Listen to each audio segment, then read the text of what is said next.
Good morning everyone. কোথায় যাচ্ছি বলো তো? আজ সকাল সকাল বেরিয়ে পড়েছি বোলপুরের উদ্দেশ্যে। সেই ভোর 4টের সময় ঘুম থেকে উঠেছি, তারপর 5টার মধ্যে রেডি হয়ে বেরিয়ে পড়েছি। দেখো এখন বাজে 6:45 নাগাদ, তো আমরা এসে গেছি গীতাঞ্জলি রেল স্টেশন।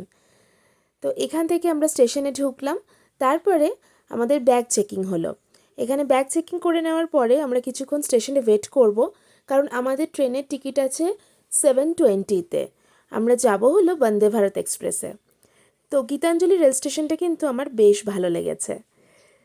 তো আমি তো খুবই এক্সাইটেড, কারণ ফার্স্ট টাইম আমি বন্দে ভারতে ট্রাভেল করতে চলেছি।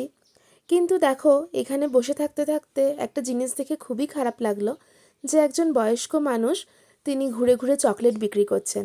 সত্যি মানুষের রুটি রুজির জন্য কত কী না করতে হয়। বন্দে ভারত স্টেশন ছাড়লো, তো পরবর্তী ভ্লগগুলোতে আমি আমার এক্সপিরিয়েন্স শেয়ার করব।